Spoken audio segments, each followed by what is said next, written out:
ছাত্ৰ ছাত্ৰীসকল তোমালোকৰ প্ৰথম নিটেক্স পৰীক্ষা যেহেতু অতি সোনকালে অনুষ্ঠিত হ'ব সেয়ে মই জেনেৰেল সায়েন্সৰ ক্লাছ 9ৰ কুৱেশ্যন পেপাৰখন লৈ আহিছোঁ যিখন যোৱা বছৰ আহি গৈছে চ' ছাত্ৰ ছাত্ৰীসকল তোমালোকৰ আগৰ কুৱেশ্যন পেপাৰবিলাক বহুতেই কমন পৰে চ' সেয়েহে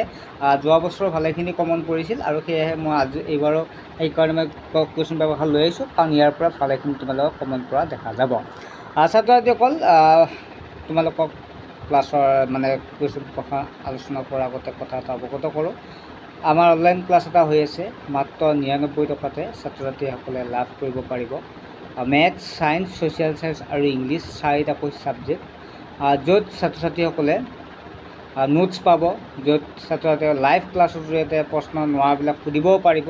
চ' এতিয়াও যদি কোনোবা ছাত্ৰ ছাত্ৰী জইন হ'ব বিচাৰে তেতিয়াহ'লে সোনকালে SMS কৰি জইন হ'ব এটা ভাল মাৰ্কছ পাব পাৰিব বহু ছাত্ৰ ছাত্ৰী কিন্তু ইতিমধ্যে জইন হৈ গৈছে এতিয়া হোৱাটছএপ নম্বৰতে SMS কৰি মানে জইন হ'ব আৰু কোনো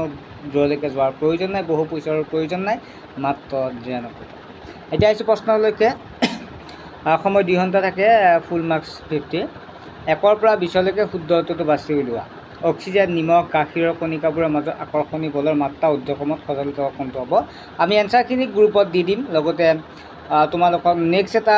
ভিডিঅ'ত যদি নোৱাৰা তেতিয়াহ'লে মই নেক্সট এটা ভিডিঅ'ত এনচাৰখিনি কৈ দিম জাষ্ট মই কুৱেশ্যন পেপাৰখন শ্বেয়াৰ কৰিছোঁ যাতে তোমালোকে কিমান মাৰ্কছ কৰিব পাৰিবা তোমালোকে নিজে ট্ৰাই কৰা ঠিক আছে এইখন মক পেপাৰ হিচাপে লৈ লোৱা যে কিমান পাৰিবা তোমালোকে চাই লোৱা ঠিক আছে মক পেপাৰ এখন যদি ইম্পৰ্টেণ্ট হয় এইখন মক পেপাৰ হিচাপে লৈ লোৱা নেক্সট তলৰ কোনটো শুদ্ধ ইয়াত 4টা অপশ্যন আছে তাৰ ভিতৰত কোনটো শুদ্ধ সুধিছে 3 নম্বৰ আছে তলৰ কোনো জুলীয়া পদাৰ্থ উতলিবলৈ আৰম্ভ কৰাৰ পিছত প্ৰয়োগ কৰা তাপখিনি ইয়াত 4টা অপশ্যনৰ শুদ্ধটো তোমালোকে লিখিবা পাৰ্টিকুলাৰ পদাৰ্থ নিজস্ব দেশ আৰু দেশ থাকে ইয়াত ওজন কালি হ'ব নে আকাৰ ছায়া হ'ব নে ভৰ আয়তন হ'ব নে থুনুকা সহতা হ'ব কোনটো হ'ব লিখিবা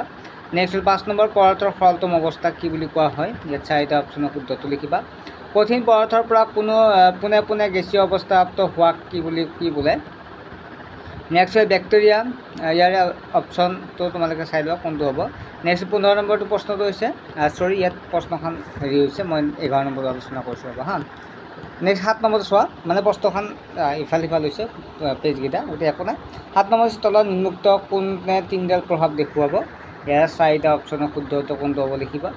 আৰু ট্ৰাই কৰা 8 নম্বৰটো পিতল হ'ল এটা সমসত্ব মিশ্ৰণ ইয়াৰ উপাদানবোৰ হ'ল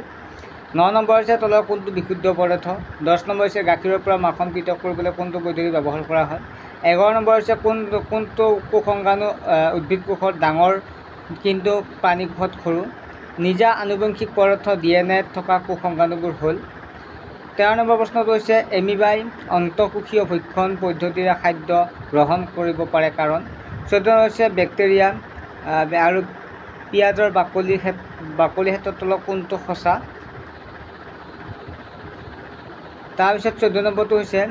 15 নম্বৰটো হৈছে তলৰ কোনটো শুদ্ধ 16 নম্বৰ হৈছে দ্ৰুতি সময়লেখৰ তলৰ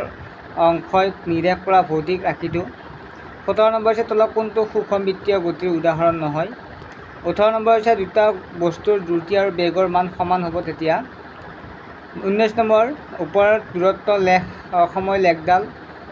কি বুজাইছে তাৰপিছত 20 নম্বৰ প্ৰশ্নটো আহিল স্পীডোমিটাৰে নিৰ্দেশ কৰে 21 নম্বৰ পদাৰ্থ কোনটো ধৰ্মৰ বাবে চিলিণ্ডাৰ গেছ ভৰোৱা সম্ভৱ